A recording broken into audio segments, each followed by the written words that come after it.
Now, for a productive and respectful dialogue, before we proceed with the discussion, here are some brief house rules. Please mute your microphone when you're not speaking. Please introduce yourself in the chat. There's a chat. Please write up something about yourself, just a line. Use the chat for questions or comments, but please keep it on topic and respectful. Please be patient with technical difficulties. There may be a few, as you just heard some earlier today. As always, we invite suggestions and your feedback. And please, well, I'll now go to the next session, which is, after thanking you all over here, we have it with us, Binod Deuba. So before we begin, a brief reminder of what Sapan stands for. We go over the founding charter, and Binod Deuba is going to present that to us. He's a young climate activist from Nepal. Binod is a civil rights activist and a co-founder of Harin Nepal, a youth-led intersectional climate change organization in Kathmandu. So over to you, Binod. Hello, namaste, everyone. Thank you, Fauzia. I'm honored to present the founding charter of Sapan. The South Asia Peace Action Network, or Sapan, is a coalition of peace activists and organizations working towards peace, unity, people-to-people contact, and the principle of social justice and democracy in South Asia. Sapan's three-point founding charter has been endorsed by over 50 organizations and nearly 400 individuals in the region and diaspora. Sapan's charter calls on the governments of people of South Asian nations to institute soft border to allow freedom of trade and travel to each other's countries, ensure human rights and dignity for all citizens, including religious and ethnic minorities, cooperate in all areas, particularly related to public health, culture, and legal reform, education, environment, climate change, etc. The charter is also online in several languages. To take a look at the website www.southasiapeace.com and endorse the charter if you haven't already. Thank you, and back to you, Fauzia. Thank you, Binod. As most of you know, Sapan is a volunteer-run organization. If you like our work and want to support it, please contribute. All donations are tax deductible. Please go to the donate link on our website, sapan.fundjournalism.org/donate. Apurva, our friend, will also put up the link in the chat box. Thank you all so much. At Sapan, we traditionally begin our events by honoring those whose legacy we take forward, as well as remembering those who departed over the past month. They devoted their lives to peace building in the region, in their own form, in their own lives. I request a moment of silence to honor them before we begin the program. And I thank Sara Arshad, a Sapan member from Lahore, for preparing these slides.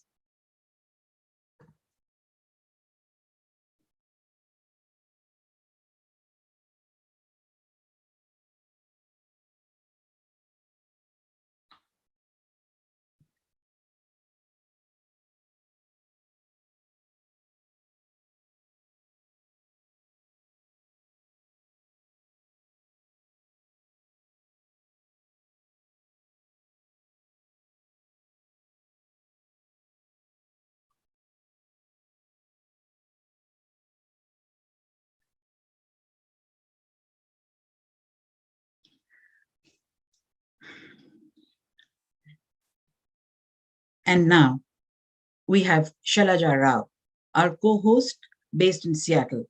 She's representing Tasveer, our partner organization for this webinar. Shailaja is also a Sapan founding member. Over to you, Shailaja. Thank you so much, Fauzia. Hi, everyone. My name is Shailaja Rao, and as Fauzia just mentioned, I am a Sapan founding member and a board president for Tasveer, a nonprofit organization in Seattle, Washington. Tasveer aims to inspire social change through films, art, and storytelling. Each year in October, the Tasveer South Asian Film Festival brings the best of films from all of South Asia and its diaspora worldwide to amplify underrepresented South Asian voices, celebrate cultural diversity, and foster cross-cultural dialogue through cinema while expanding opportunities for South Asian filmmakers to shine on the world stage. This year, Tasveer has become, each year in October, we amplify the voices of underrepresented South Asian voices. This year, Tasveer became the only South Asian film festival in the world to be accredited by the Academy. Tasveer's Oscar qualifying status is a testament to its international recognition and commitment to promoting authentic South Asian stories.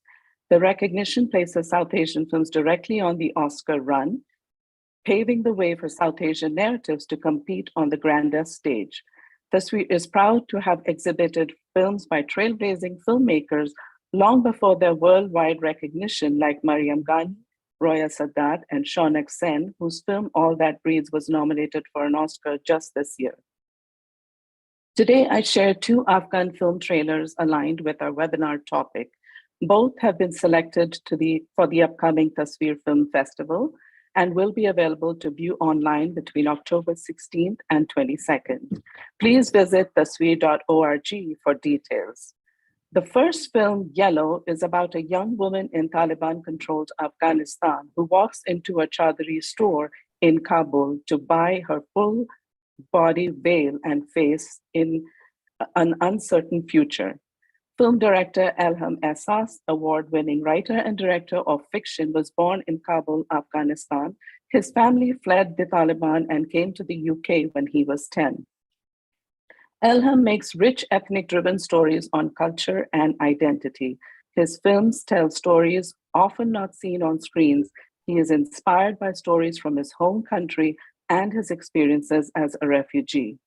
Elham says, and I quote, "The inspiration for Yellow came to me in May 2022 when the Taliban issued a new mandate requiring all women to wear the chadri, the well-known full-bodied blue burqa that was the dress code for women during Taliban's first regime. This decision has significantly impacted the lives of Afghan women, and I felt strongly desired to explore and bring attention to this through my film." Elham adds, there is a generation of young Afghan women who have never had to wear the chadri as they were born after the US-led invasion in 2000. The Taliban's recent decree has changed this, and these young women now not only have to purchase and learn how to wear the chadri, but also confront the limitations and the oppression it represents. Yellow aims to shed light on the struggles of Afghan women who have endured numerous regime changes and have often been made to feel invisible. Let's watch the trailer.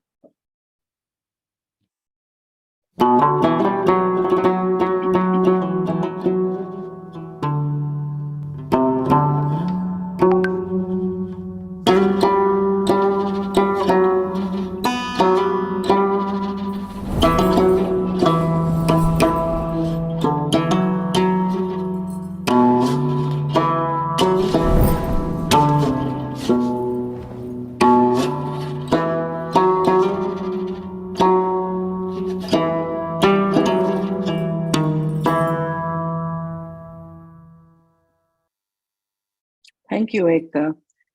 The next film, The Last Birthday, is about Soraya, a female journalist who has been trying to spread news of the difficult situation in Afghan to the world for years. This issue exposes her career. The Taliban forces surprise Soraya and her friends when they arrest her at her home on her birthday. The film is directed by Naveed Mahmoodi. Born in Parwan, Afghanistan in 1980, Naveed moved to Iran with his family when he was 6 years old. 3 of his films have been Afghanistan's Oscar entries. Naveed says that ever since he can remember, and I quote, "Women were oppressed in Afghanistan, even my mother. That's why I try to depict stories of the painful lives of Afghan women." When America came to Afghanistan, a new life happened for women who could be present and in society and grow. But when the Taliban tried to take over Afghanistan again, women worried more about their future than others.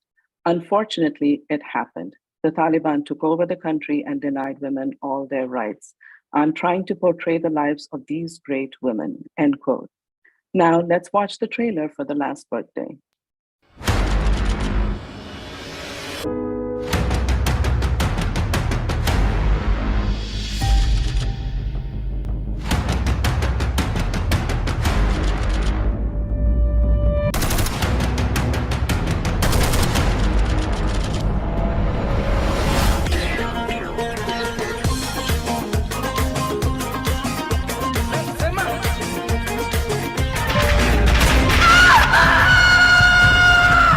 اشرف غنی از کابل فرار کرد. تو دانش نشستی چرا خانه نمونی؟ من هزاران آرزو دارم برای آینده. وضعیت مملکت هیچ عالی نیست. هر کس به یک سمت فرار میکنه. خبر شده طالبان هرات گرفتن؟ اینجا جمع شدیم به فکر رفتن از افغانستان افتاده. من از مزار تنها اومدم کابل که برای خودم یک کسی شدم. یک خبرنگار زن کت مرمی زده بودن. یعنی خدا شده قیامت بخوره. این رقمی که پیش میره بالاخره یکی وطن میفروشه. صدای تیراندازی از اینجا بود. نمایش فیلم مدرسه استقلال خراب شد. میریم به سیاهی مطلق. قرار بود فیلمو به فستیوال زنان عراق ببریم. من جایی که کفر کافر باشه نمیام. تمام کابل پر شده از ناامنی. نمیفهمم رفتن از وطن درست است. هرچی آدم با سواد بوده وطن ترک کرده. اینجا دیگه مناسب زندگی نیست. این وطن از این روزا زیاد دیده. میگو زمان پربن طالبا نمیترسی. یاره ای جمالی که یک روز آبرو من اعلام کنی.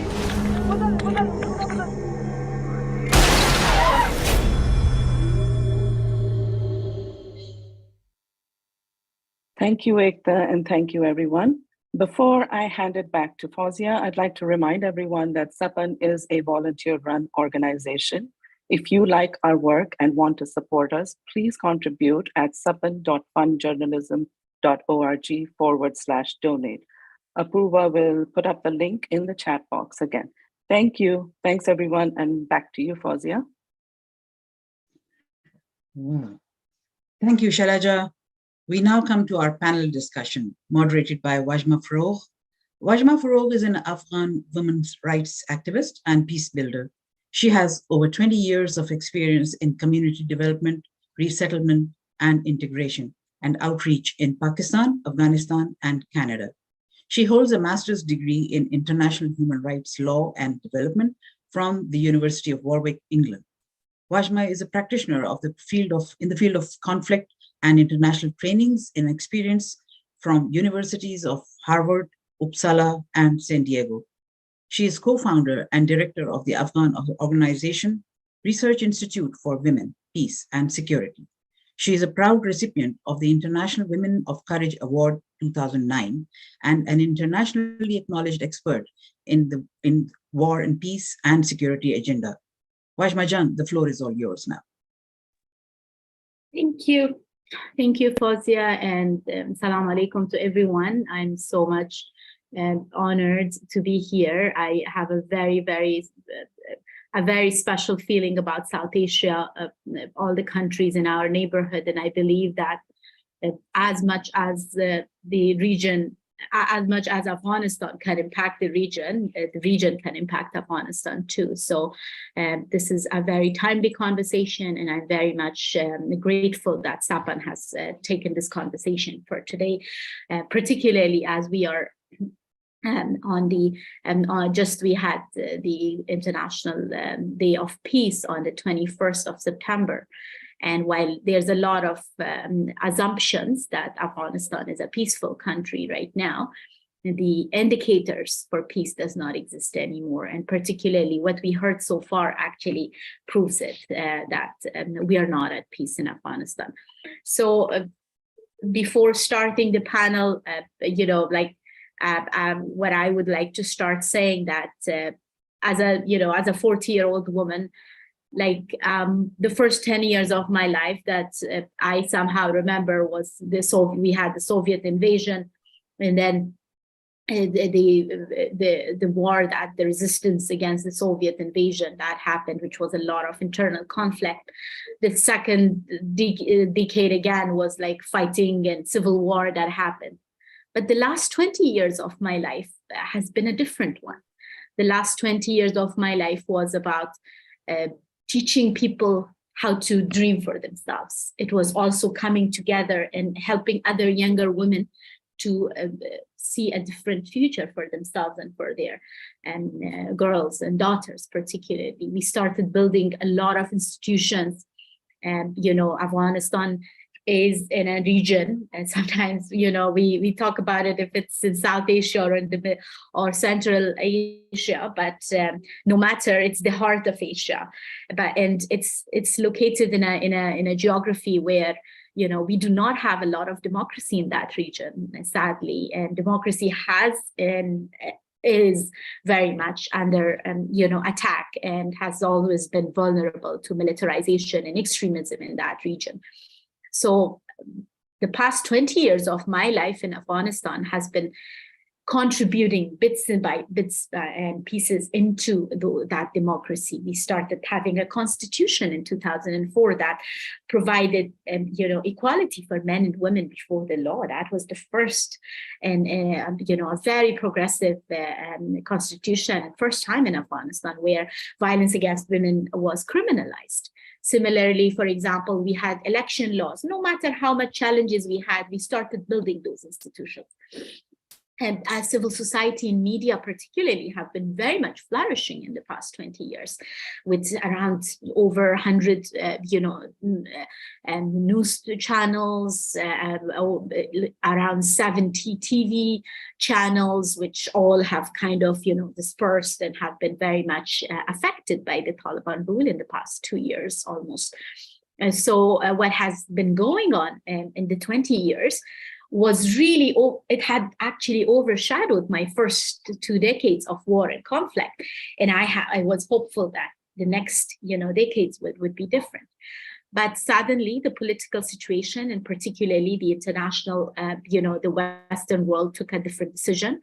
And that decision impacted us abruptly, as the movie trailer showed, our president fled and then everything kind of collapsed. But that is not the end of Afghanistan. There are millions of people living in Afghanistan, millions of women, young girls, who wake up every day, who struggle every day, who have a different dream every day, that maybe tomorrow they would be able to go to school, or even inside the 4 walls, they find ways to actually continue somehow learning something, learning a skill, and being able to keep that hope alive.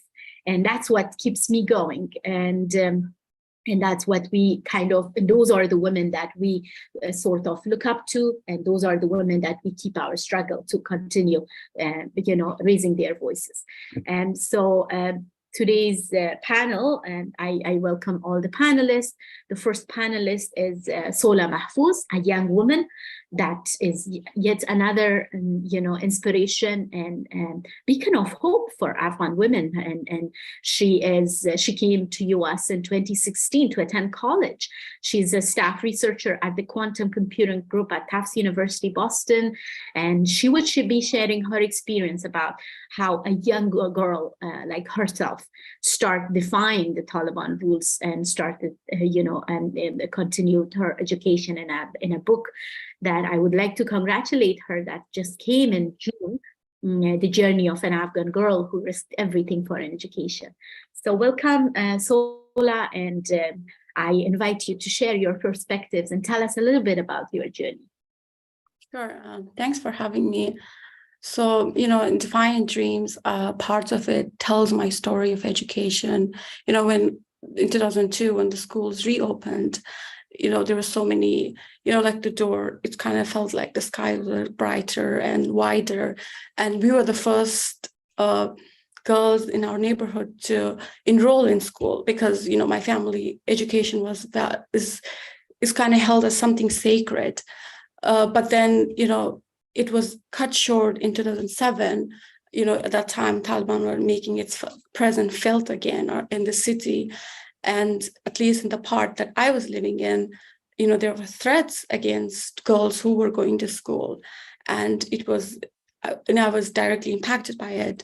And so, I stopped going to school. But meanwhile, at that time, my brothers were going to school. And so initially, I just, because when I was going to school, I hated school because it was the teachers themselves were not educated, and it was not an environment that was intellectually nurturing. But my mom, of course, was, at one point a professor at Kabul University before the civil war and all of that. She had, when the school reopened, she had so many dreams for us that this generation of her kids are going to be educated. So she was devastated by that. And she would often tell us, like, do you know how it feels for an educated mother to see her kids grown up uneducated? And so I felt that years later, I was beginning to feel jealous of my brothers, and the world around me stopped making sense. I would be like, why I can't do this thing? Why I can't do that? And, just like one thing stopped making sense, everything stopped making sense. And so, I was just lucky to be, I was in a family that had access to the internet. And then I had grandfather who had this saying, like, if you know English, then it's like opening a window to the world. And so and he was self-taught himself. And so even though for me, the formal way of education was closed, so I started teaching myself English. And then, but just by chance, my brother brought me a Time magazine because I was learning English, and I didn't want I would watch news like BBC and CNN to learn English, but it's all the time like bad news. And so I started reading this Time magazine, and there I found out Khan Academy. It's an educational website. And I was 16 years old, and I did not even know how to add and subtract, because everything I have in school, I really didn't learn, and whatever I've learned, I have forgotten over years. So, I was immediately obsessed with math, because it just gave me the structure that was lacking in my life, because there was like suicide bomb exploding, there was a political turmoil. And so, in 2 years, I went from like not knowing how to add and subtract. I started learning calculus, physics, and then philosophy. And even though I was learning, I didn't, I still have to get out of I wanted to educate myself beyond like in the four walls of my home. And so, it was not an easy journey, but then I had to go to take the SAT to come to the US. And, after many, many obstacles, I was able to come to the US. And now I'm a researcher at Tufts University developing quantum algorithms. And I'm a writer. I write op-eds, and so for me it's just so personal of what happened in Afghanistan, because in some sense what I have experienced is reflected across the nation. Millions of girls full of potential. Their life can be so much different than just being oppressed. And I hope that through sharing my story in Defiant Dreams and continuously writing and doing something, it shed light on what Afghan women are feeling day to day. Thank you, Sola. Have you finished? Yeah. All right, perfect. Thank you so much, Sola. It's, as everybody can see, that Sola is yet just one example of those millions of women who, if given an opportunity, can actually, not only change the world for herself, but also for so many other people. And I very much encourage people to read Sola's book, The Defiant Dreams, The Journey of an Afghan Girl Who Risked Everything for an Education. Because the fact that we are talking about Afghanistan is not just about Afghanistan, right? What is happening in this country and in the way the state, the Taliban regime are kind of oppressing women, is actually so systematic. It's so much institutionalized that it can not only it's an international crime on many other on gender persecution from that lens, but at the same time globally it can also be a very big issue for many other countries who are at risk of continued extremism, including our neighbors, including countries in the region and countries in the far regions that can actually be inspired. Because sadly, though Afghanistan is one of the only Muslim country among 70, 80 Muslim countries that has the state, the powers, whoever is the power and the de factos, they have institutionalized as systematic oppression and ban on women's lives, literally, not just education, work, anything. You cannot get out of home. But this can actually happen in any other country in the world. And sometimes the silence of the Muslim world kind of makes me question if that can happen very, very soon. So I'll move to the next panelist, Karishma Fakhri. She's an Afghan journalist, a radio presenter, an advocate for human rights. She was born in Ghazni, Afghanistan, one of the southeastern provinces. She has been working as an investigative journalist with Khalid Group for years, and she has been focusing on social and political issues. She has also been managing, Zan Times, which is a women-only news and a media organization that's dedicated to work on human rights issues, issues on women, LGBTQ, and communities and environments. So, Karishma, tell us a little bit about Afghan women journalists. So basically, when the Taliban took over in August 2021, we had over thousands of young women who were in the media, both both off camera and both on camera. What happened? Where did they go? Where are all these women and how their lives have changed? Thank you, Vajma. And first of all, I want to say hello to all participants and who are listening as from social media. And first, I want to thank from Sapan and Tasveer for organizing this webinar that made a chance for us to come together and discuss about gender-based apartheid that is taking place in Afghanistan under the Taliban regime. I'm trying to answer your question, and I want to start my speaking by a data from Reporters Without Borders that was published in August this year.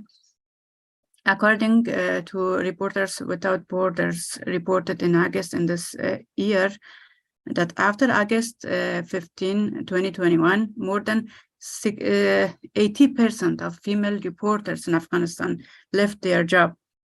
This is indicative of the several limitations we will discuss on what are the reason that they left their job. In some provinces, the broadcasting of audio and visual content by female reporters has been prohibited. Taliban officials and spokespersons do not respond to most questions from female reporters and ask them to send their male colleagues for interviews. Female reporters are often deprived of attending press conferences and in many cases have faced threats and even physical attack by Taliban fighters. We have accounts of female reporters being forced into marriage after a telephone conversation with a Taliban official.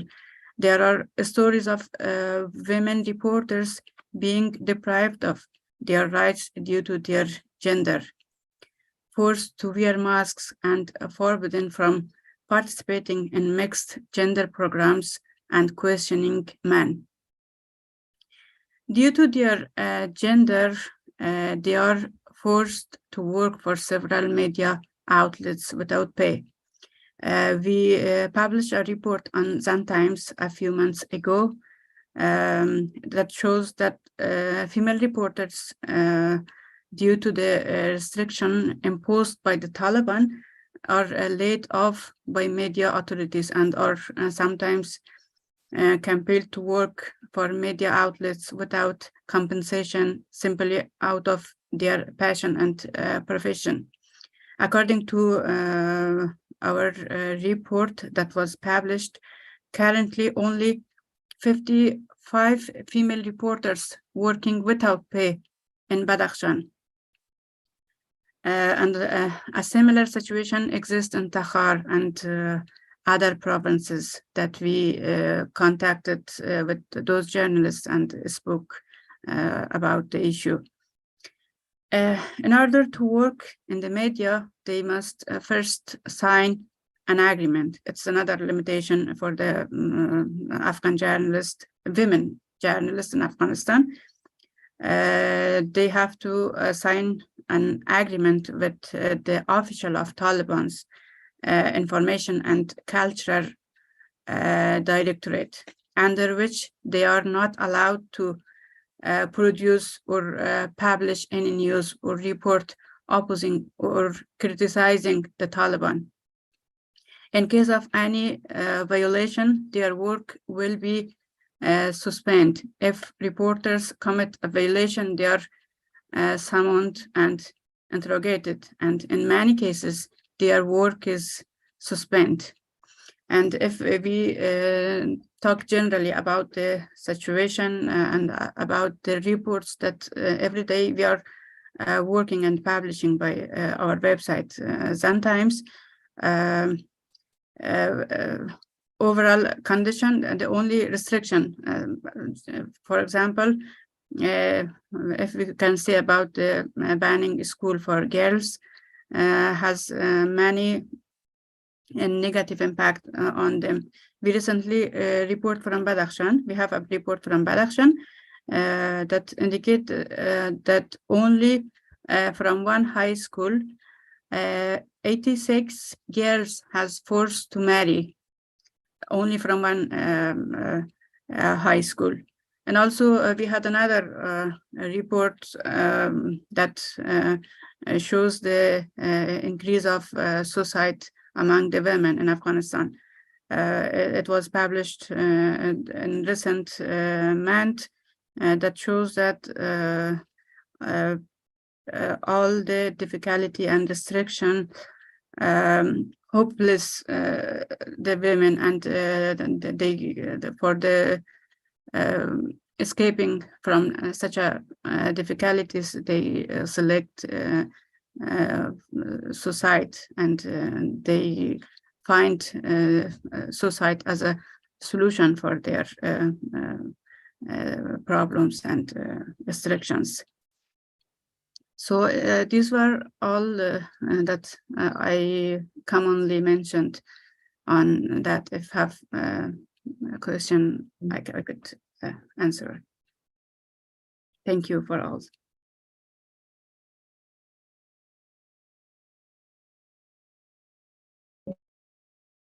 Thank you.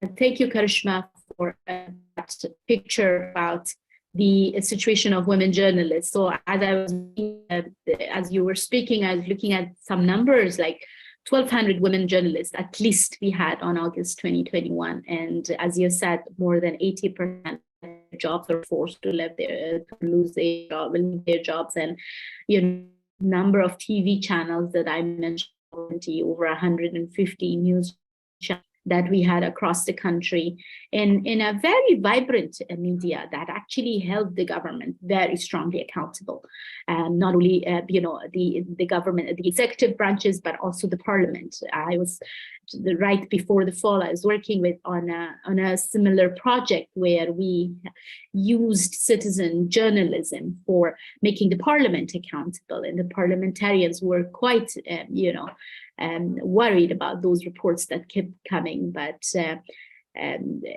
especially in our region, where media is continuously at a risk, not only in Afghanistan, but many countries in the region are experiencing media censorship and bans and challenges on the media, and you do not hear much from Afghanistan anymore. And also because these women are not able to do their jobs anymore, or they have left, or they have been forced to actually hide inside their homes.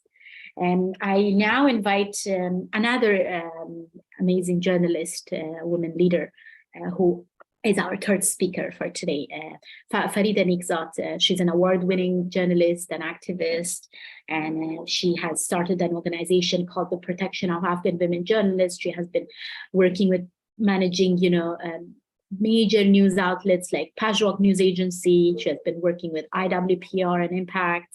And previously, before coming to Afghanistan, she was working for refugee schools in Pakistan with the UNHCR and to promote education for women. And she has established 3 radio channels in different provinces for female students. And also she has actually published a number of handbooks about peace journalism and human rights reporting and citizen journalism. So Farida Jan, tell us something about how, like, your organization has been working with women journalists, and what stories do they tell you? How has your life been changing after the Taliban took over in August 2021? And what are you looking at, some major challenges for women journalists? Thank you so much, Washma John. Good afternoon, good morning, everyone. I hope it's fine. Happy Sunday. Regarding the question, yeah, unfortunately, as we are witness with this current situation in Afghanistan since Taliban took over Afghanistan, the most impact of this situation on women, and especially particular for women journalists that we witness. I had an organization like this was as a focal point for all, as a bridge for women journalists, that they could easily share all their problems and challenges. And through this, we could do advocacy campaign, like capacity building, like training, and all other, even iron, and investigation regarding their issue, sexual harassment particularly. And it was really one of the gifts for women journalists since we created. We had more than 300 members, and we had like 23 provincial reporters. Beside of that, we had volunteers with the board and leaders. So since we work for this organization, it was really a big change when, for the first time, when we work on the investigation and story about women journalists, priorities and challenges that we find out, and then we start to find what is the biggest issue in each zone or provinces. And there was like, beside the security and safety, there was somehow in some area, the sexual harassment was one of the big issues. So that's why we start draft a charter for prohibition of sexual harassment against journalists and activists. So it was really effect on and was positive change in the organization, because the whole organization was responsible while we start campaign, and then they signed this charter. As a part of that charter, they were responsible to give the rights and support for the women journalists. It means women journalists, after a while, they have, like, as you know, that the biggest achievement for Afghanistan since, I should say, the last decade was the press freedom and this access to different free media, and also the presence of women journalists as a newscaster, as a producer, as a reporter. They're mostly in the ground with the male journalists. They even travel to the provinces, so it was a big achievement. That's why we had like provincial reporters. When I traveled to the provinces, I was very proud. And the last, before Taliban even, it was really dangerous. In 2015, it was a bad year for journalists. But when I traveled, it was just not so. It means it was like April and March. We had our 4th anniversary launch, and we had the investigation reports and updates about the woman situation. Then I traveled to the provinces. We find out that how their situation are. Besides this, that in only 1 month we lost 4 women journalists in Nangarhar. One of that, Malala, was my provincial reporter, and it was really effect on women journalists. But beside of that, despite of all these challenges, they were committed to work and continue their professional work. what is the scenario after took over Afghanistan by Taliban, unfortunately. Because some of my staff and employee in the provinces, they were at risk, and they were I took them, and we shipped them to Kabul because they were under the threat, seriously, by the cooperation of the joint committee, government and media committee, which was led by Vice President Mr. Sarwar Danish. So I was a member of that committee. Always, I just negotiate about the safety of journalists. So we shifted them to Kabul. When Kabul took over all Afghanistan, including Kabul, by Taliban, everyone was calling to me and just like begging their life. And I was really in a situation. It was like, for me, even I am talking about. So currently, I was happy that I'm very happy that at least I could help and assist some of them, which was my first employees or prevention reporters.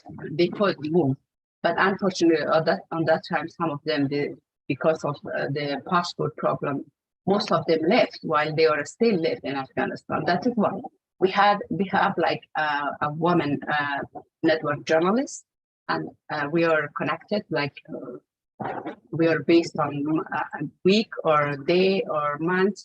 Still, we are in communication. All of my members are like employees and prevention reporters. Still, we are in contact because then somehow they are really committed to suicide. And somehow they are really, because of the mental problem, because of the economic problem, because of number of issues, the threats, because they shifted from provinces and now they need someone. But unfortunately, there is no any system. So we try to at least give them some more, to give them some beside and stay and somehow trying to support them. That's why, because I am here as a student now, but my thesis is about women journalists. That is why one of my goals is that I should find through this my thesis that how can we can make possible the floor for journalists who left behind, and how we can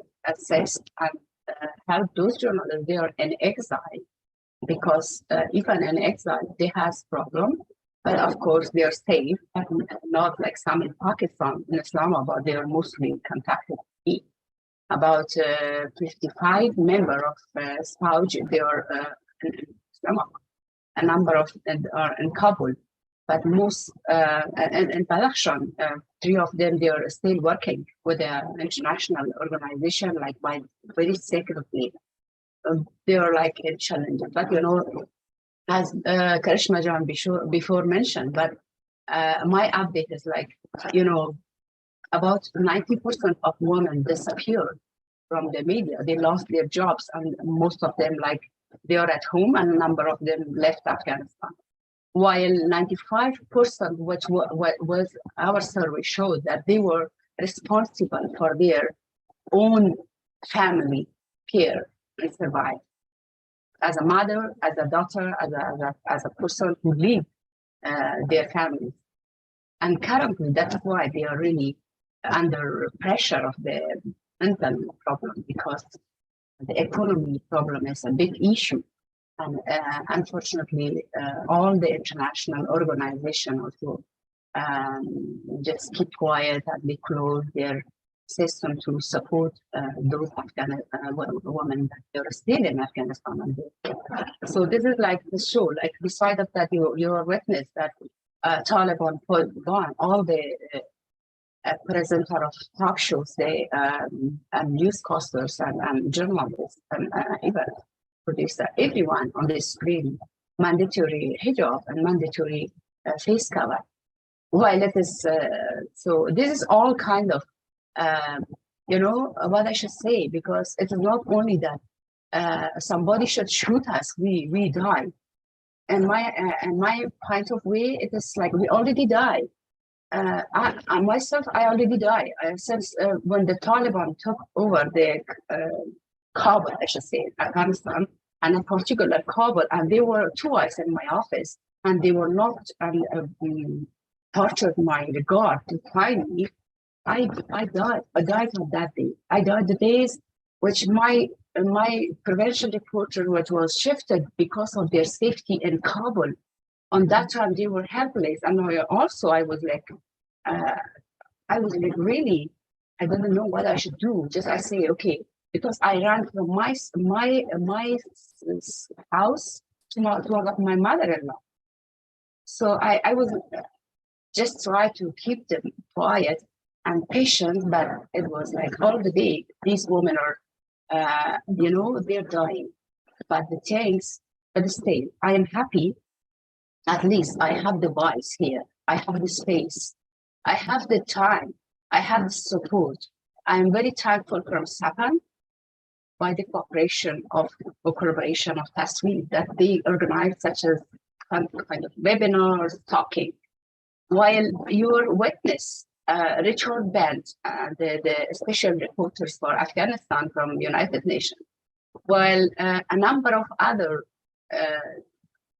in the national or international conferences brought the gender apartheid, which is really women in Afghanistan experience different violence, different torture, in detention, violence, and predators. We see they documentize what's happened, but why they're not taking action? Because we are surprised why the world, and especially the Human Rights Commission at the nations, why they are too quiet. We need for a collaboration at the level of national, region, and international. First, this is very important. We should have a strategy, roadmap or action plan that how we should come unity to have impact that the world and the international community should listen to us, and they should accept this kind of their crime of Taliban as a gender apartheid. This is very important. If not, maybe tomorrow it's like a virus can go to other countries and the other region countries. So I believe still we have some chance to work together to support those women, judges, activists, human rights, journalists, all left behind in Afghanistan and other side.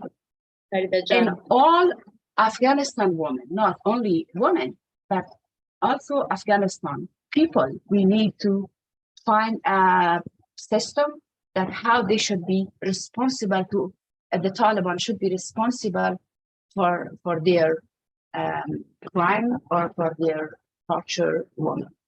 Thank you. Thank you. If you have any question, I will.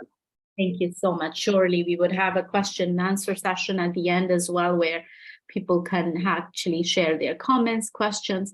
And as Farida was speaking about the situation of women journalism and those people who we call as left behind, which I have a problem with that, the way we call it, but these are some of those amazing women, and there are millions of them who have chosen to stay in Afghanistan, and they are those women who actually live their lives with the hardest circumstances, as you can imagine, with all the bans, but still having a hope that things will change, and they continue to share their perspectives.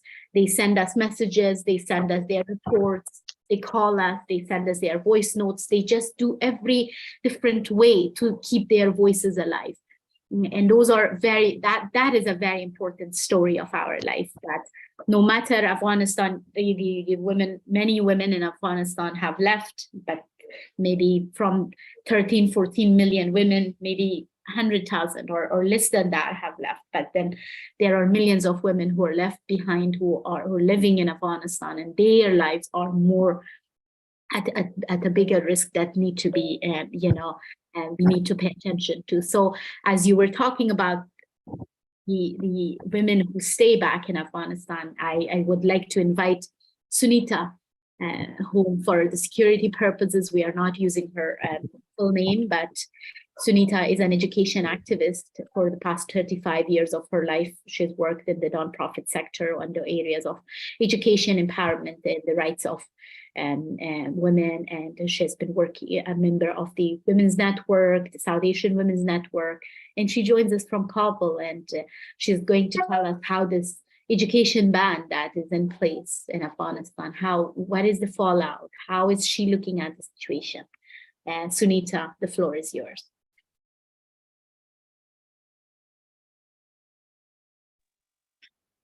Thank you, Ratmajan. Assalamu alaikum and good evening, and whatever time it is, wherever you are. I greet you all, and thank you, Sapan, for giving me the opportunity to join the conversation about gender apartheid in Afghanistan. I find apartheid to be a very ugly word, but how else can you describe life as it is experienced by women in this country now? Since August 2021, spaces for women in Afghanistan have been shrinking progressively, with new and more restrictive edicts following one another every few months, ranging from what they can wear to where they can go and what they may or may not do. We have heard from other illustrious speakers before me about the experiences of journalists and other people. Working women in the government sector have been sent home indefinitely, except for public health workers and teachers. Teachers also probably only teachers who teach in primary level classes, and also women who work in supporting jobs such as cleaning and cooking. They are still allowed to function. Because I'm in Kabul, I'm kind of trying to give you an idea of what life looks like over here. Even in the private sector and within NGOs, women are banned from going to work. Initially, it was a dress code and segregated workspaces that were imposed, but that didn't appear to satisfy some crazy sadistic thought process. And after a while, women were prohibited from working in the offices altogether. Many international organizations and UN agencies have retained their female staff who are working from home because of their gender equity mandates. But many local organizations with limited funding support have just chosen the easier way out, because you need a lot of facilities if you're working from home, which they cannot provide. So they have just replaced women with men. There are women's organizations which are being sort of, which are functioning with the work of male staff, and it looks very strange because there are no women, and the name of the organizations suggests that it's a women's organization.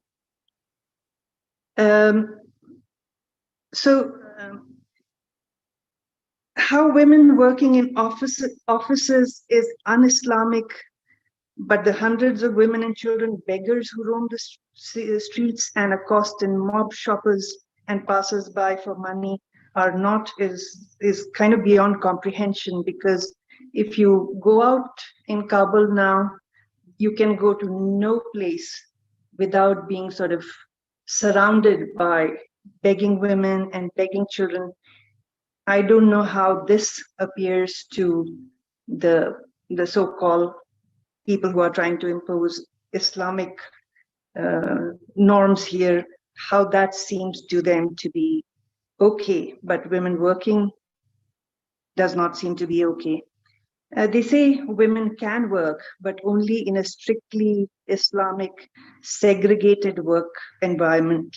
And until that can be facilitated, they must stay home.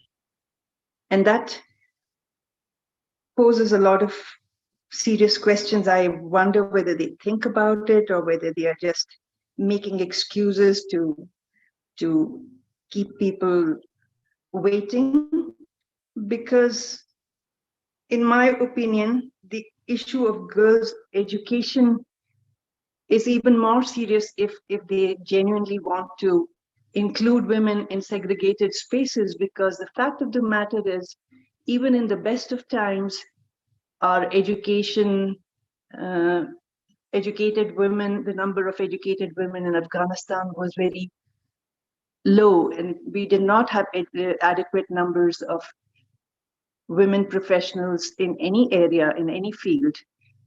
And in the past two decades or so, a lot of work was done and more women went in for higher education.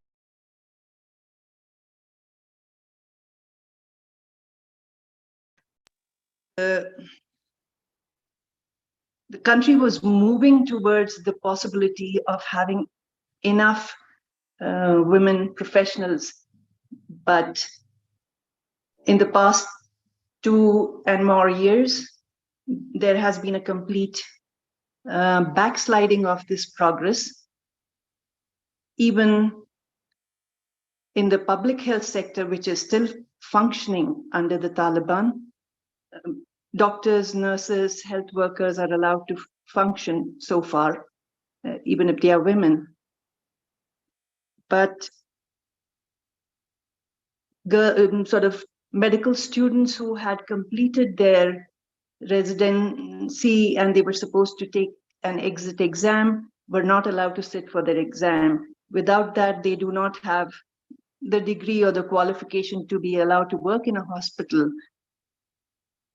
They're playing the waiting game. They're asking women to wait until we have made arrangements, which is not possible, because a lot of the qualified women who were teaching in the universities, who were working as senior doctors, are leaving the country in frustration, and there is nobody to replace them. I heard from a colleague, a friend who is working with the UNFPA, and she's a medical doctor. She told me about the dire situation in the maternity hospitals, the government-run maternity hospitals in Kabul, because in the past, there used to be 5 doctors, like maybe 2 senior doctors and 3 junior doctors for night duty. And those hospitals kind of handle hundreds of deliveries, both combination of sort of complicated deliveries as well as normal deliveries. They sort of routinely handle more than 100 deliveries every night. And they now have just 2 people instead of 5 to take care of all those women. So this kind of suggests that there must be a very much higher mortality rate nowadays in those hospitals, because it is virtually impossible for 2 people to be able to take care of all those so many women who come to the hospitals. Even the public health sector had started something very innovative, because Afghanistan has a lot of very remote areas where no health care providers go or can go. In the past, when there was infighting by this group, which is now in control, a lot of places were completely, totally out of reach. But now, because there is no fighting going on, it is possible to open health centers in even very remote places. The problem is there is no qualified female healthcare provider for women. So mortality rates among women and among newborn children are already rising, and they will probably rise exponentially in the coming years if something doesn't change very quickly. And that can only happen if they allow girls, and they kind of, instead of stopping women and girls from education, they should invest in it more aggressively. Even if they want to segregate women, they need to have more qualified women, so that there are more women teachers, there are more women doctors, there are more women qualified to do different jobs, so that there can be a separate girls' university and a boys' university. There are not enough teachers, there are not enough doctors, there are not enough professional qualified personnel who are women. There never were, and now there are even fewer because of the situation. So stopping education or even pausing it, as they have been saying for the past 2 years, is very questionable, and I don't understand how they intend to change the environment so that it is Islamic and possible for girls to get their rights to education and to work. I get the feeling that they're probably just kind of making us wait and treating us like that frog in the cooking pot, the water in the cooking pot, and then just at first the water is cold, so the frog feels safe, and then they turn on the heat underneath, and the water heats up gradually until the frog is cooked without even realizing that it has been cooked. So women who are waiting and hoping, the fact of the matter is they don't know that schools will ever open for girls beyond grade 6. They don't know whether students who are in university in different faculties will ever get to be able to go back. And this is disheartening. People who have means are able to leave the country. People who don't have means, like a previous speaker said, many of them are going into depression and taking drastic measures. I personally, as an individual, I motivate every girl I meet. I tell them, learn whatever you can out of spite for these people. It doesn't matter. You look for online courses. Whatever I find, I forward to every girl I know who, and many of them have started doing online courses, but there are lots of girls who don't have access to internet, who don't have access to computers or smartphones and other things. So how do they learn? Homeschooling is not such an option over here because a lot of families don't have adequately educated adults in the family. So the schools were where the girls got whatever quality education they got. That was where they had a chance. And that chance has been taken away from them. So that is a huge concern. That is a huge worry for me. Although I personally don't have any young daughters who go to school or college, I still feel very personally about this. And I try to teach. I'm not originally from Afghanistan, so I cannot teach in their local languages, but I have been an English teacher all my life. So I teach English to, for instance, my house helps, children, daughters. I tell them, I have one of them come once a week and I teach her. And then I tell her, go back and teach your sisters and your sisters-in-law, and then come back and I will teach you more. So we do that. That's what I can do for her. But I feel bad because they had been sitting for all these months and just hoping that school would reopen somehow, which it didn't. So I think I will stop now, but if you have any questions specifically about how things are in Kabul, or I will be happy to give my opinion or my perspective of how I have experienced life over here in these past 2 years. Thank you. Thank you so much. I have to mention that Sunita, as she mentioned, she has been born and raised in another country in our region, but she currently is talking to us from Kabul. And Sunita is her pen name. And as Sunita was talking about the excuse that the Taliban, the de facto authorities are using, that we have to turn everything into a more Islamic, setup. It's reminded me of my youth days that, and I think so in Afghanistan, you go to school only when you're 6-year-old. Before that, I remember when I was like around 4, and of course my parents and family did tell us about it too, that from 4-year-old, we were sent to the mosque to learn Qaida Baghdadiya. I'm sure many people remember those, where we started learning Alif Zar'a, Bay Zarba, like so that And that was an effort from the family side so that the children start learning about start reading in the Quranic language so that they can actually become good in learning Quran. And so it's funny that a country that has been like a community that has been Muslim for as long as it remembers, but then suddenly a group comes into power and says, let me make you more Muslims, and by that I'll close the schools on you and make your life more miserable. The next speaker is Mahbouba Seraj, and she is a prominent Afghan women leader from Afghanistan and a nominee of the 2023 Nobel Peace Prize. After 26 years in exile, she returned to Afghanistan in 2003, and she has been in Kabul since then, a champion for children's health, education, fighting corruption, and empowering survivors of domestic abuse. And she's the founder of the nonprofit Afghan Women's Network and the Organization for Research and Peace and Solidarity. And she has also pushed for women's participation in the Peace Jirga and High Peace Council. I call her Ustad, which means I'm sure many people who speak Urdu and even, I don't know, in many other languages, at least in Persian and Urdu, Ustad means teacher. So I call her Ustad, and we have actually grown up learning from her. So Ustad, over to you.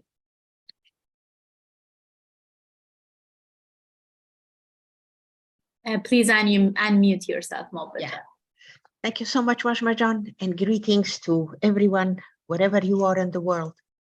And just before I continue, I would like to say to Wajma that I'm so proud of you, lady.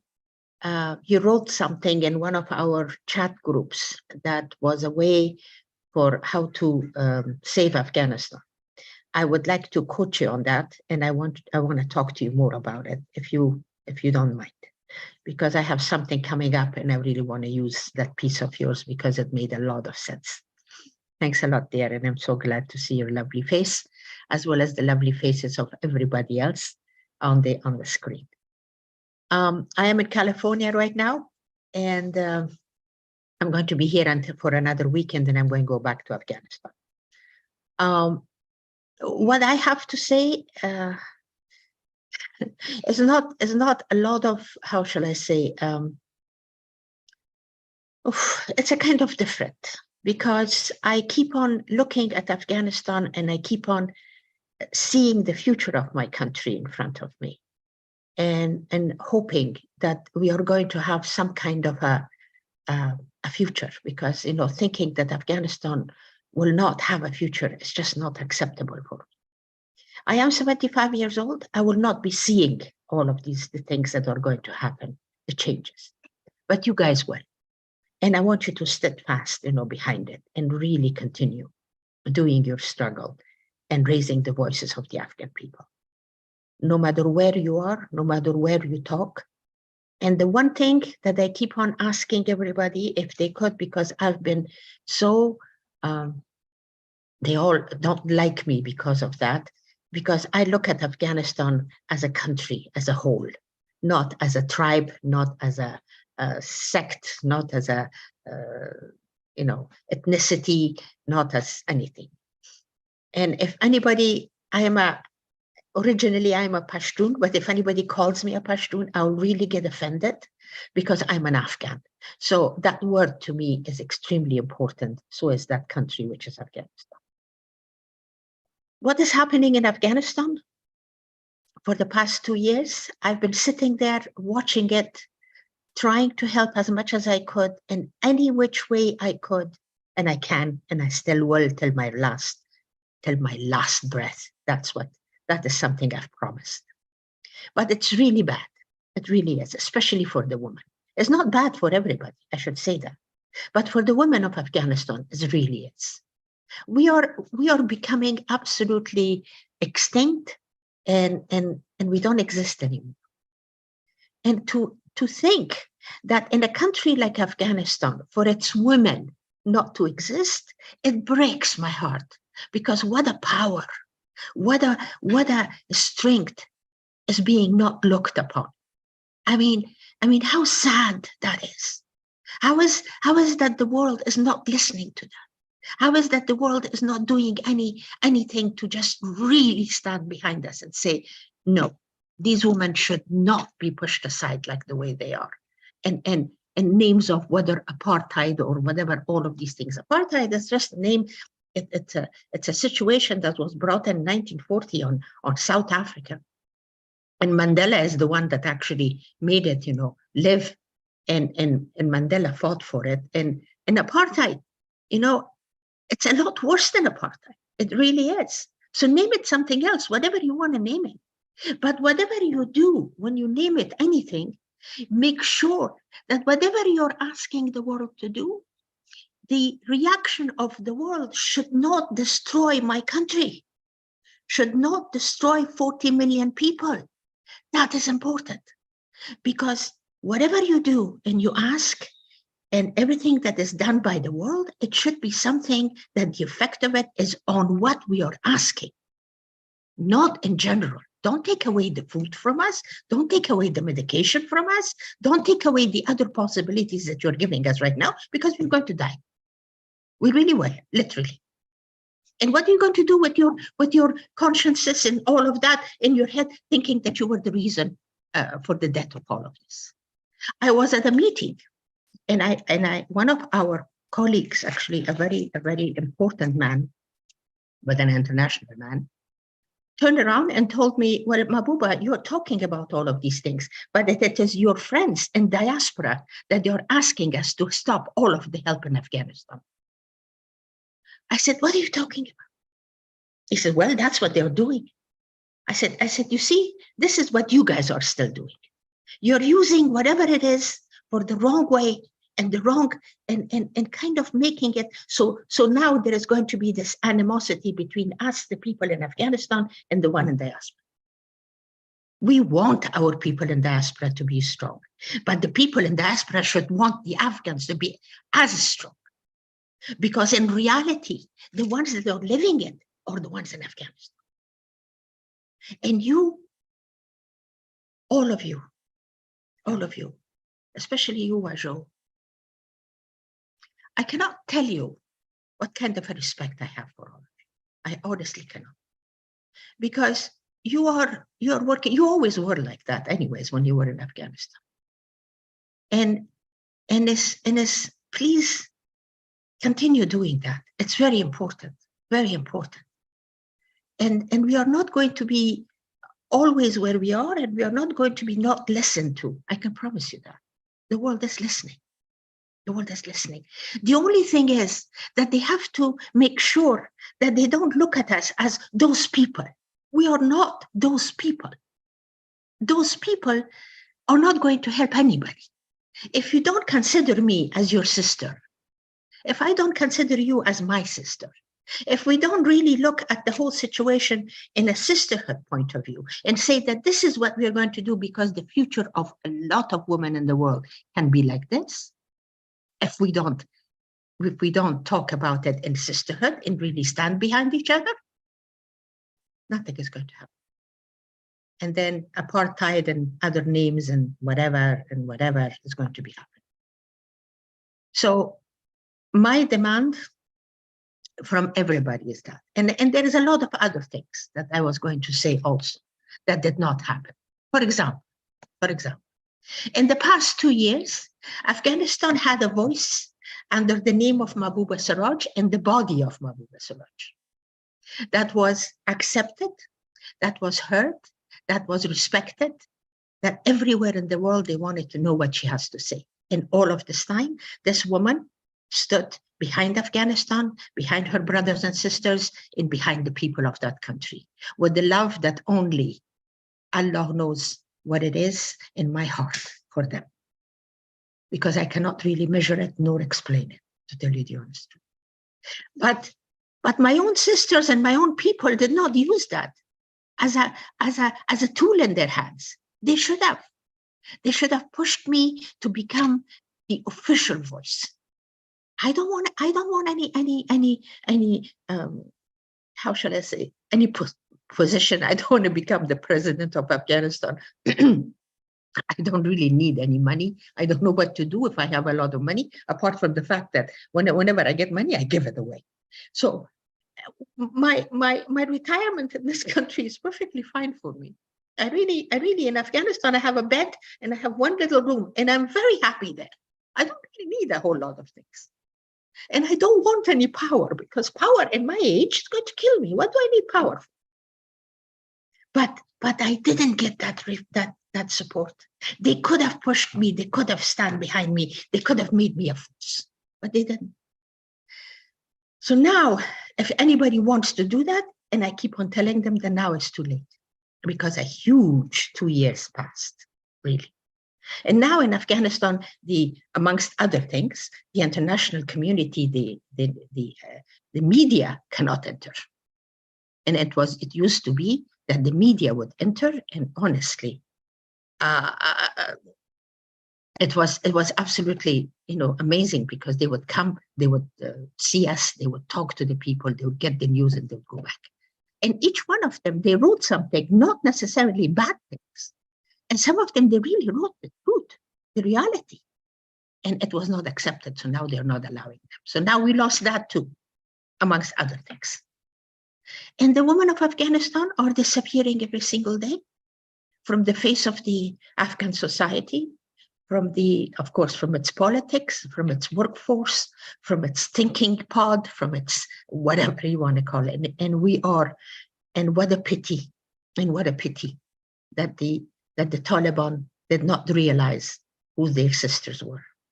If they did, we would have been someplace completely different. Because I still do believe that we can make that country work. We really can. The sadness, the problems, the challenges, all of that is on one side. We can do that. But I wish we could really, really hold on to what is important to us, what we have. We are powerful people, for God's sakes, and especially the women. They are so powerful. I cannot tell you all of the things that we could have done. It's just pretty amazing. I stayed in Afghanistan because I love that country. I stayed in Afghanistan. Afghanistan of today is not the same as it was 2 years ago. Right now, people have found their ways somehow with all of its miseries. But honestly, you should have seen the women of Afghanistan on August 15 when everything collapsed. What kind of a mentality everybody had. I thought they were, it was death in front of them. They were going to die, all of them. And I, as an Afghan woman who has worked for them and with them for all of those years, how could I leave them there? With all of the possibilities? I had my home, I had my everything in the country, I had my family's outside. But my commitment and my love is inside Afghanistan. And that's why I stay.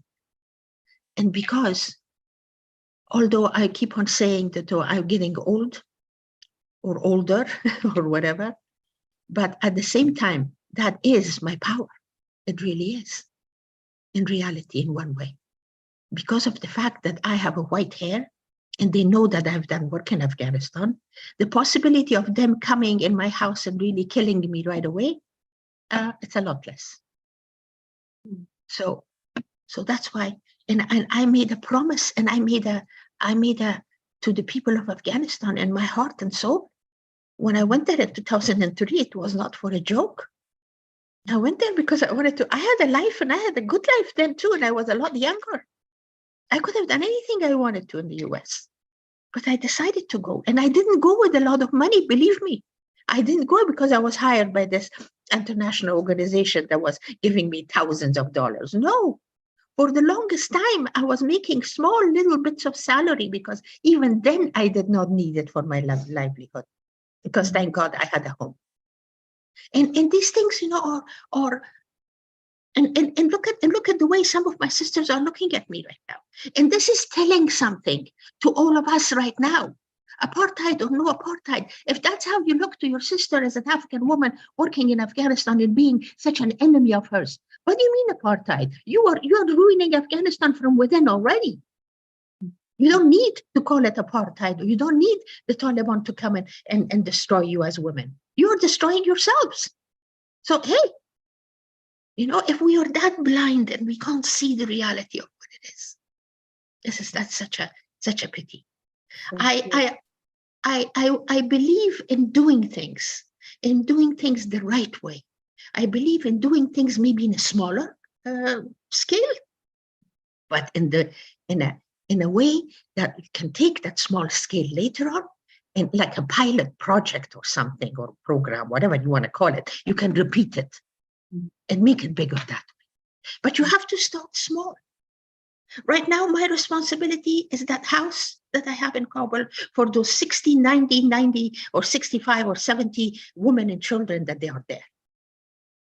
And I have to be there to keep it safe, really to keep it safe. I swear to you, the month that I've been in the United States, because of my health, I've spent every single day not being happy, not being completely 100% myself, because of the fact that my heart and my soul is still in Afghanistan, and I'm thinking of my people. That's who I am. I'm not saying that, oh, what a wonderful person. No, that's me. But this is what I do, and that's important to me. And I want it to be important for my sisters, because sisters, you don't have a whole lot of time also.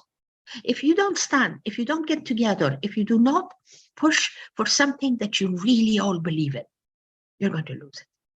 You really are going to lose it, because they're going to destroy us. I don't know if you heard the speech that the Minister of Higher Education gave. Yeah. I mean, I listened to that and I'm like going, oh my God, really? This is what you're saying? And you're like there on television and you're actually saying a lie like that the God doesn't want it, Allah doesn't want it, and you're doing what Allah wants. I'm like, really? And nobody's asking that question from anybody? Yeah. That's so painful. It is so painful, so painful. And I'm like, oh my God, why? So these are the things. But I don't know, you have heard from everybody, and you know the whole stories, the stories of us women are not, they are there. Sunita John said a part of it. And my sister over there said a part of it, with her, being the media person that she is, and she was, and I'm sure I was not here, but I'm sure Wajma John must have said, because she has a lot of connections in Afghanistan. So so let's make it workable, really. And I want to thank everyone that has invited me to come in here and talk. And all of you gave such an importance to what I have to say. And I'm really, really grateful, and I'm humbled by it, honestly. And I thank you all for doing that. Thank you. Thank you so much. Thank you, Mahbouba John. Thank you, Ustad. It's after all those powerful words, all I can say that, when you said Afghanistan I see Afghanistan as a whole, not just like one. And that's what, the solution lies, that yes, women's lives are very much, miserable right now, but that cannot be looked in isolation from that whole country. Exactly. A country of over 40 million people, and over the UN numbers are crazy. It says 29 million people do not have any food for tomorrow morning and tomorrow lunchtime. They don't know anything what they are going to feed to their children tomorrow evening. And at least 5 million children are malnourished. And, every 28 minutes, a mother dies because we do not have female doctors. The numbers keep growing. The numbers, this humanitarian crisis. And the sad part is that this humanitarian crisis is not just a natural disaster that has happened. Yes, there are some natural disasters, but it's actually a very much a man-made economic collapse of Afghanistan. So when the world decided to make a deal with the Taliban, they did that. The US made a deal with the Taliban, but then when it came to the people of Afghanistan, it started punishing the people. And when we ask now, for support for the common, millions of Afghans who do not have anything to eat, who do not have anywhere to take their sick children to, the women who are pregnant do not have any care. We are being told that, oh, the country is under sanctions, we cannot send money there. And then, we ask the question that, okay, you made the deal, you were foreign minister, signed under that deal, you legitimize that group and put them on. And now you are the ones who are saying that, no, we cannot send money to them. We cannot send, humanitarian funding because this country is under sanction. So the sanction is on the people, actually. Always is. It's a very rich group. All right. So I understand that people want to conclude the conversation. And here I would like to invite Kathy, a journalist, a very senior journalist who has observed Afghanistan for the past many years. Kathy Gannon. Yeah.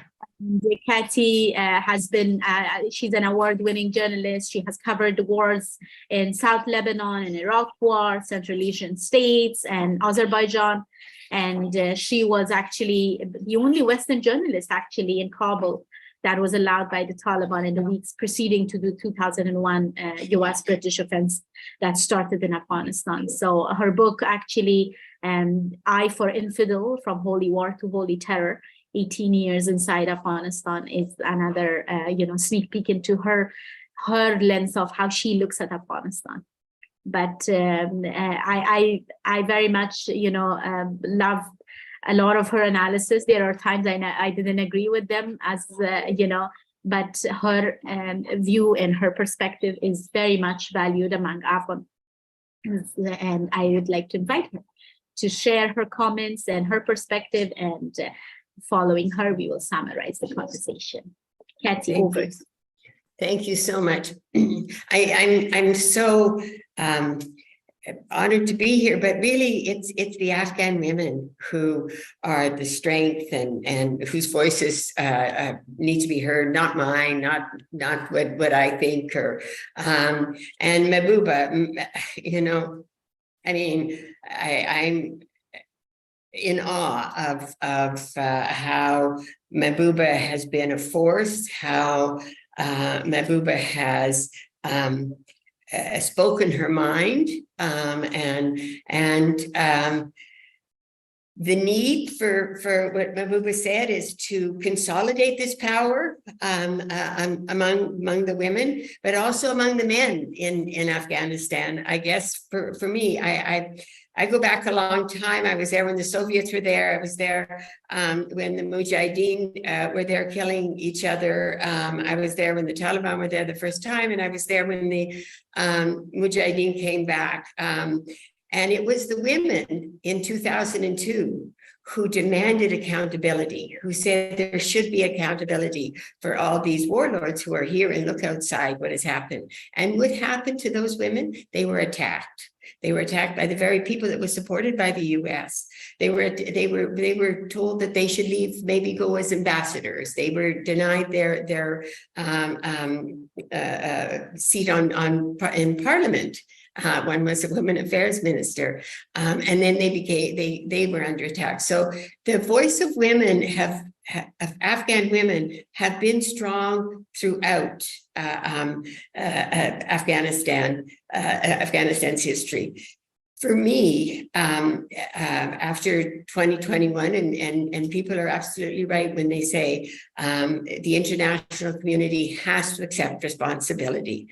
When Sola spoke, I want to read your book. I want to, I want to be you. You're amazing.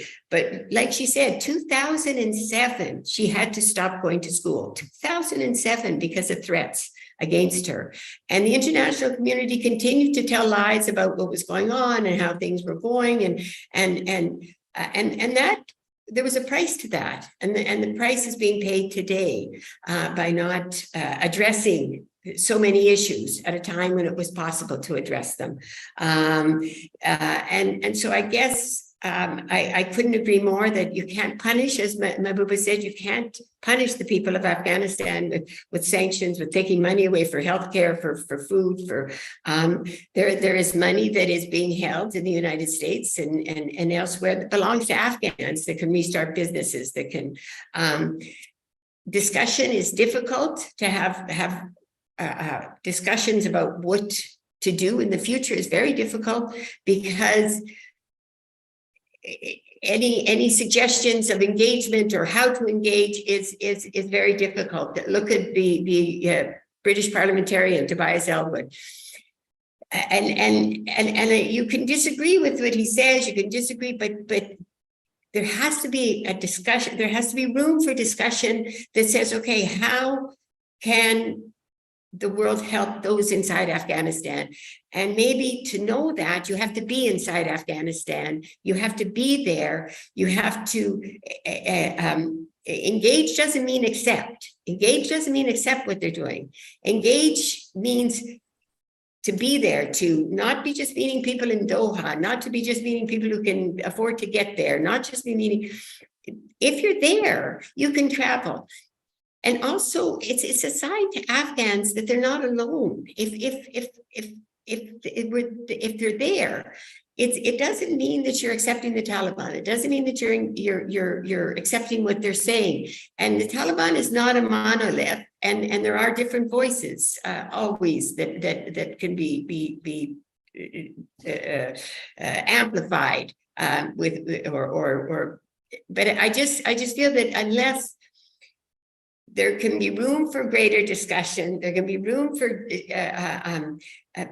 people to go to Afghanistan, to spend, to see what the people are seeing, to be a strength for people when the international community is there in numbers, then it becomes stronger to impose, not impose, but to give strength to people to stand up, to give strength to people to speak out. I don't have any answers, and I shouldn't even be. I mean, the Afghan women who've been speaking are amazing and powerful, and together there's so much that can be done. But in my mind, and this is just in my mind, the engagement of the men have to be there. They have to be and they want to be, I'm sure, and their voices amplified as well, along with the women's voices, and the international community has to, as Mahbouba so rightly said, has to accept responsibility, and Rashma said so. 100% has a great responsibility, and in accepting that responsibility, what does that mean? Does that mean now punishing everybody because things went wrong and didn't? Or does it mean to step up to the plate, to get back, to find a way to help people inside of Afghanistan? What is it that they need to get what they want? And those are difficult questions, but they're not. The answers aren't outside of Afghanistan in my mind. And I certainly don't have any answers, but I do think the answers are inside Afghanistan, and the answers are with the Afghans. And you have to be there with them to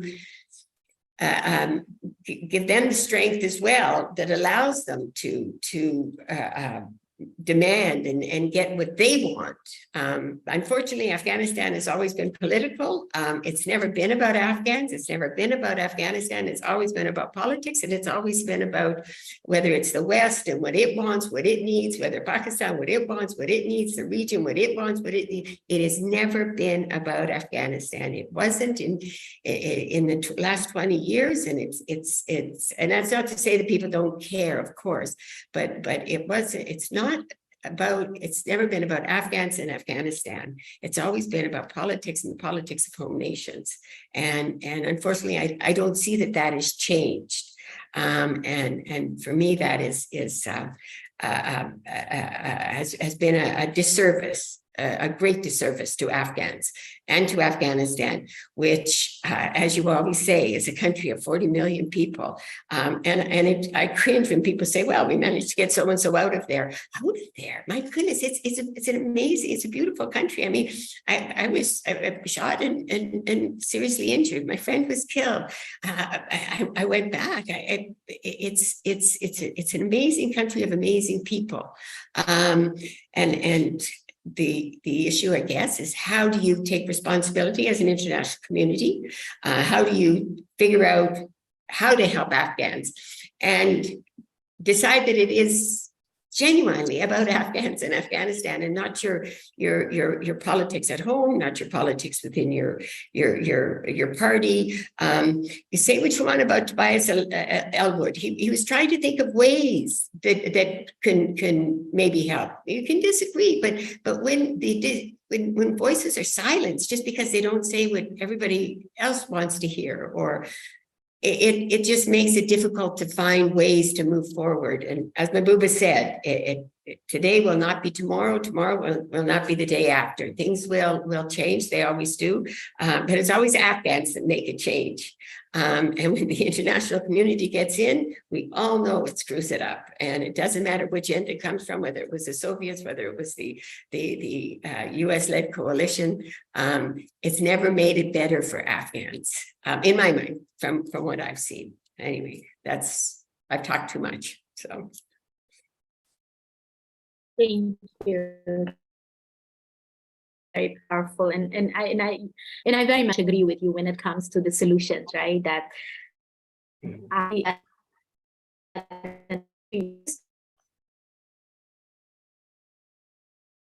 Kabul and other provinces, that I can speak in any meetings outside.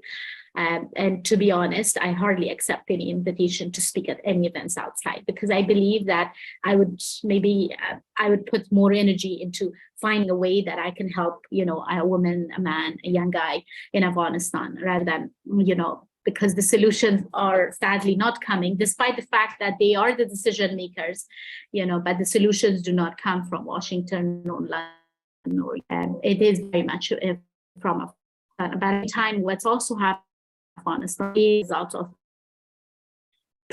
and deliberate mistakes, not one or not two, but continuous deliberate mistakes that have happened, especially the deals that have been made instead of us. Like I and Ustad, we both have been at the High Peace Council. We were trying to bring the Taliban into the power somehow. We were trying to kind of, create some sort of political transition. But before any political transition was happening, they actually, broke, as it's like, when you kind of break a wall in a dam and suddenly the water kind of flows and takes away everything. That's what they did to us. While we were ready that, the Taliban, the situation in Afghanistan, of course, was not peaceful beyond 2021. We wanted to find a way to bring peace, because this war that has killed at least 70,000 Afghans and thousands of armies, both Afghan soldiers, Afghans in the army, was not sustainable. We knew this. We knew we needed to find a political transition. We needed to find a political settlement. But this deal that the US made with the Taliban kind of took away the power of people. So then the Taliban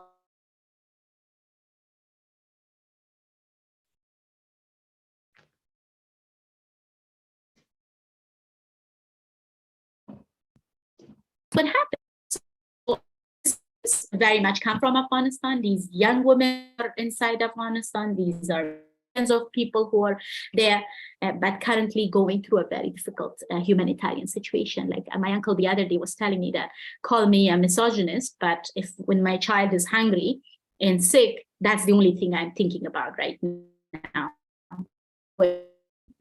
How do I, give them health? About democracy, about rights, and this is something I'll think about when he is healthy. And I know that does not mean that Afghans are not going to go for, they are so much in love with dictatorship, or they are so much in love with repressive regimes. But that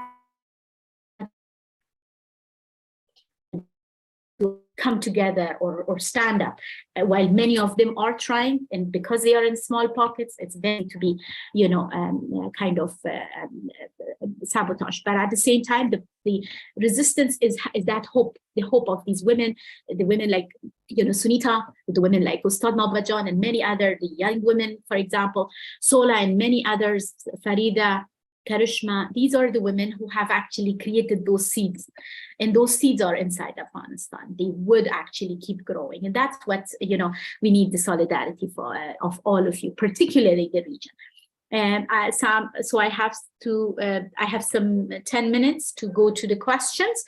I see there has been a lot of discussion in the chat about the humanitarian crisis, and so I would open the floor to any of our panelists who want to talk about how can the world, particularly the region, our neighbors, India, Pakistan, Nepal, Sri Lanka, all these countries in our region, Central Asia on the other side, that's doing a lot of business with the Taliban right now, by the way, with the Central Asian countries, Uzbekistan, Tajikistan, Turkmenistan, they are doing quite a lot of business. Do these countries have any leverage, or do these countries have any ability to actually, do something for the people as well? So I'd open the floor to any of the panelists who would like to speak on how can the world engage with Afghanistan at this point. And anybody who wants to speak from the panelists, please raise your hands.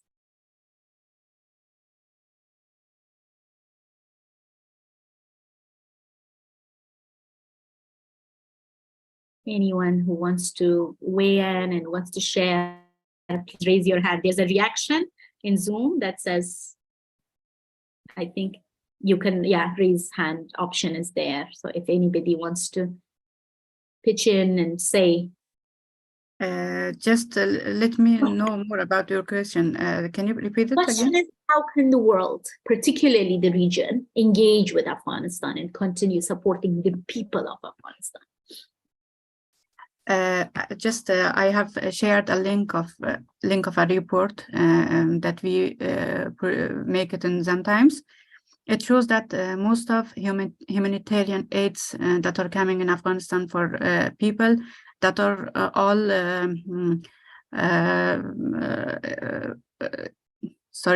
all of them are using by the Taliban soldiers. And even we have interviewed with the local people in Ghor province that they said after NGO bring them some aids, after that Taliban came and take all of the aids, and then they take them and said it is not for you, it's for our soldiers, because they are fighting, and they are responsible for this. So in this situation, how we can ask world to support Afghan people when all the aids are going to the pocket of Taliban, the terrorist group? And sometimes we have some, unfortunately, we have some characters that they are trying to show the situation of Afghanistan as such a normal, but I'm sorry for them, because I'm a journalist and I'm every day working with the other journalists, and I can hear that how the situation is. Just I want to say, when some women who have a passport and every day can check out from Afghanistan and go and stay there, what is this showing? Isn't it lobbying for the Taliban, that the situation for women and all the people are normal? I think I'm sorry for this. It is not the real face of situation in Afghanistan. It is trying to hide the real face of Taliban, the real face of situation that Afghan people, women, and all the other people are facing. They are trying to hide the real situation. and also I have heard that there is only bad for Afghan women. Every day I hear, and we have lots of reports that soldiers that were working with the previous government in Afghanistan, they are killing by Taliban, and also people are killing just because of Hazara. People are killing just because of their language that is speaking in Persian, and all of these situations and all these events are happening there. And how we came and sit on a panel, and we are saying that in Afghanistan there is only the situation for women is only bad. How can we say these all? And also, I want to ask from that panelist that when you are saying that Afghan people find their ways anyway, their ways after 2 years, what is their ways? I'm in exile. I don't know what is this the solution way, and please tell us about it. And please don't hide. And you are not the only. You are not all the representative of all the Afghan people and all the Afghan women, because if you can go to sit in Afghanistan, in Kabul, I can't go there. Maybe you have relation with the Taliban, but I don't have relation. Because of that, I'm in exile. I face everyday pressure and many bad habits from the other. I got your point. So thank you. Please. I got your point. Then news actually released a report about the humanitarian. So we are talking about the humanitarian aid, how that is being directed by I want to say that the reality. So the question is, in that situation, yeah, just everybody is trying to say the reality. Just one thing. Everybody has their own story. That we have the reality. We are always in contact with the people in Afghanistan. So how you're asking for? You're asking lots of aids that come to pocket and to pocket of Taliban. It is a question. Just I want to hear Thank you. Answer. Thank you, Karishma Jan. I think everybody has the right to express their opinion, and everyone here, we have to be respectful to each other as well, no matter how different. There are many people with whom I do not agree, but I respectfully listen to them. So here, what you shared is that yes, that has also been actually shared by the UN. The UN recently said that thousands of actually 1,600 complaints have been registered by the UNAMA only about the attacks on the former soldiers or about the former government workers. So that's something that's documented very much. I go to Wajma Touhi, then I'll come to Farida Jan. Hello everyone, hope you're all doing well. I just want to talk about the solution. What should we do? What should the world do? Because I don't want to talk about the other thing, what's right now happening in Afghanistan, because all of you know that what is the situation of Afghan women right now in Afghanistan. What is the situation of Afghan youth in Afghanistan, all the people of Afghanistan. I don't want to spend a lot of time on these things. I just noted at some point to world should do these things in these next months or year. As an Afghan activist, I would like to request certain points from the UN and concerned organizations that need to take into account the following demands that include but not limited to. Number one, arranging events on the EU level to put. I will. I shared one point in chat group It's about the humanitarian aids, and I will tell you 2 points, just 2 points, and then finish. Number one, arranging events on the EU level to put pressure on the current authority in Afghanistan to ease restriction on Afghan women in the UN and EU should place the issue of Afghan women on their agenda and policy level and practically change the current chaos that Afghan women are experiencing. Number two, that's really important for me because I am women education right activist, and I have home-based schools right now in Afghanistan, especially in South region, because I belong to South region of Afghanistan from Zabul province. Number two, the UN, United States, and international partners should strongly engage in Islamic regional countries to push for girls' education in Afghanistan, as they can effectively demonstrate the compatibility of girls' schooling with Islam. It's important to note that Afghanistan is the only country in the world where girls' education is not allowed, and no other Islamic state bar girls from education at secondary or high level. There is no justification from Islamic perspective to prevent girls from getting an education.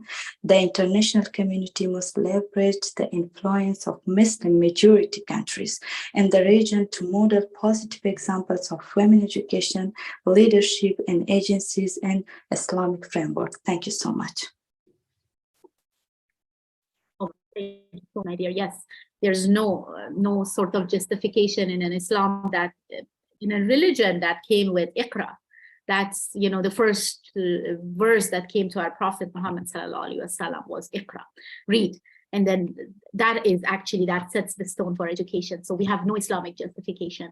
I'll go to Farida John for 2 minutes. Thank you, Wajmajan.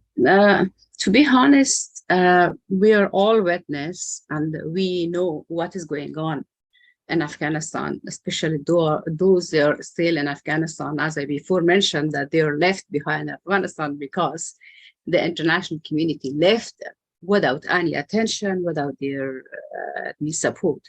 That's why they stay back. So, in my opinion, the much important that international community should come. They should have the alignment and collaboration with each other in terms of the content for Afghanistan assistance.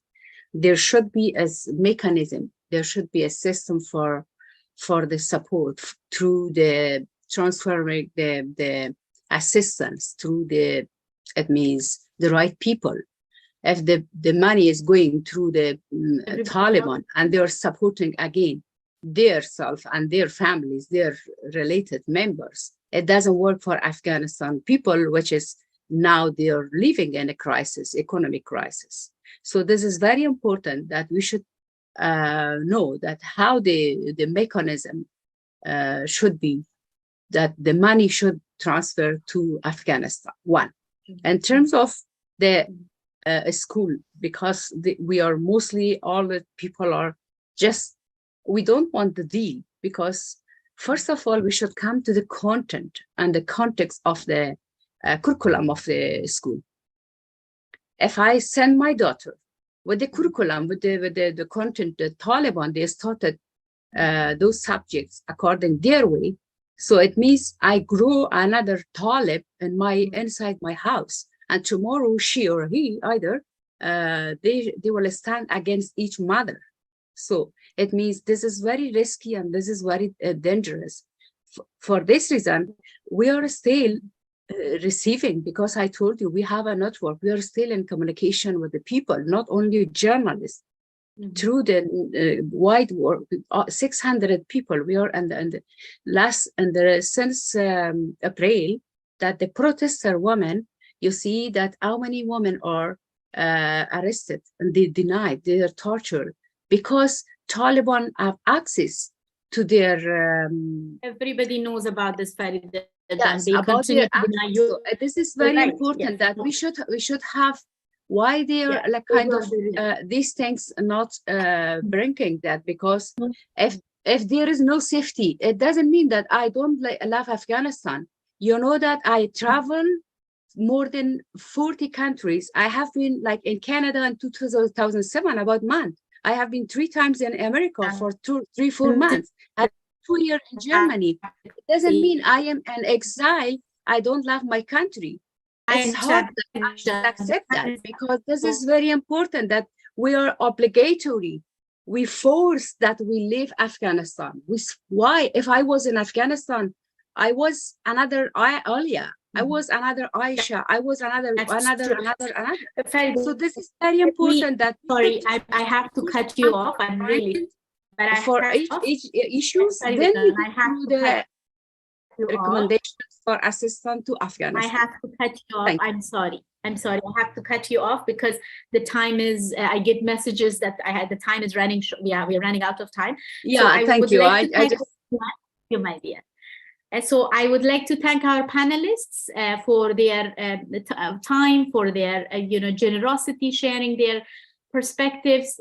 We have to say that the story of Afghanistan is not the story of one person. It's not the story of Wajma or Mahbouba or Farida or Karishma. It's the story of many, many people. And every one of us are trying to say it from our own perspectives. And I think what we have learned and what we have to learn is to understand that the people come from different perspectives, and we have to be respectful to them, and we have to understand that whoever is actually, we are opposing to their views, they are opposing to our views, have their own base. They have their own way of thinking, or I have my own way of thinking. So let's be respectful to each other about that. But at the same time, what is happening in Afghanistan, we all know a lot of UN reports, as everybody said. Richard Bennett has been writing so many reports every 6 months. He releases one. UNAMA keeps writing reports. I write reports. Somebody else writes reports. We have like thousands of reports about Afghanistan. The women of Afghanistan are in a very bad situation, worse than anybody else, while many other people in the country are going through so many difficulties. The humanitarian crisis is there. We have to find solutions. I agree, Karish. The Taliban are averting their own. How can we bring some accountability into the humanitarian aid? But again, which country in the world has actually, survived on humanitarian? Why do we need to give, importance to just handouts of food? That's not going to give us any future. So we need to think about the long term. We need to find political solutions. And the political solutions, I'm sure, US is not ready for another 9/11, nor following attack that would come and liberate the Afghan women. So if the US is not coming again for another war, how do we liberate ourselves inside Afghanistan particularly? Are there scopes there? How do we support the women who are inside the country? How do we support the families who are inside the country? How do we support the young people who want to bring in their who want to become political institutions and stand up for a different Afghanistan? And that's where I think the future, this is my perspective. Not a lot of people might agree, but I believe the solution is very much inside Afghanistan, within the younger people of Afghanistan, I understand the pain of being exiled is so hard.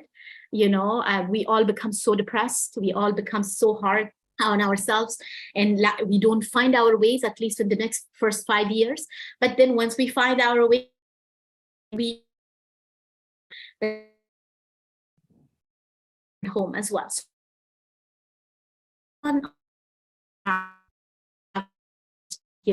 Struggle to make, and it's a life and death struggle every day.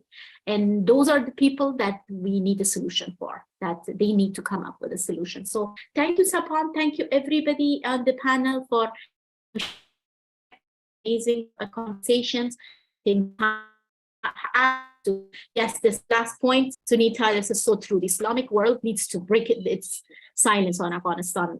We do not hear a lot from the Islamic Ummah. And that includes our neighbor Pakistan, and that includes our other neighbors, and India, for example. We thought India would have a stronger voice about Afghanistan, but anyways, that we leave that for another conversation. So thank you, Sapan, and I'll try to shut up this time, finally. Oh, what a thought-provoking session that was. Really, Rajmajan, thank you so much. And I still saw some hands up even when the session was over. So there are tons of questions. That's what a thought-provoking session means. We are leaving with more questions than more questions answered here. Thanks to all the speakers for the insightful discussion and for taking time for us. This is something Sapan would like to facilitate taking forward for widespread impact in the region.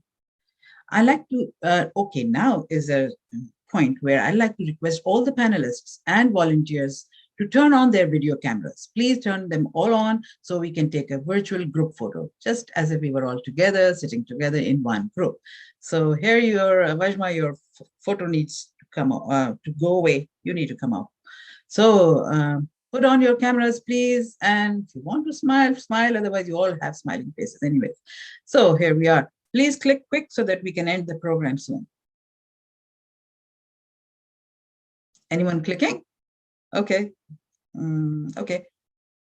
I think the click must have been done by now. So now, before we close, a reminder, again, a reminder. Sapan is a volunteer-run organization. If you like our work and want to support us, please contribute to our cause.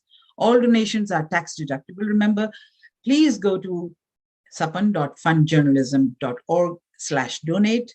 And Apurva has also put up the link in the chat box. Again, thank you, Apurva, for doing this again and again. Also, we would love your feedback about this event. The link to the feedback form is also in the chat. Well, many, many thanks to everyone who made this event possible, to all of you who participated as an audience, as well as in the discussion. Thanks for filling out the feedback form, and to all those who donated. We are very grateful for your support. Thanks again to all our speakers, Youth Leader Binod Dioba from Nepal, Discussion Moderator Vajma Fro, and speakers Sola Mahfouz, Krishma Pakri, Frida Nekzad, Sunita, Mahbouba Seraj, and Kathy Gannon. Thanks to all the Sapan volunteers working behind the scenes for the event, without whose hard work none of this would have been possible. Special thanks to Ekta Kapoor, Shalaja Rao, Sarita Bartola, Khushi Kabir, Namrata Sharma, Kavita Srivastava, Sara Arshad, Khawar Mumtaz, and Bina Sarwat. Thanks a lot. Thank you, and we look forward to seeing you next time. Remember to fill in the feedback form and contribute, please. Goodbye for now. Bamane Khuda.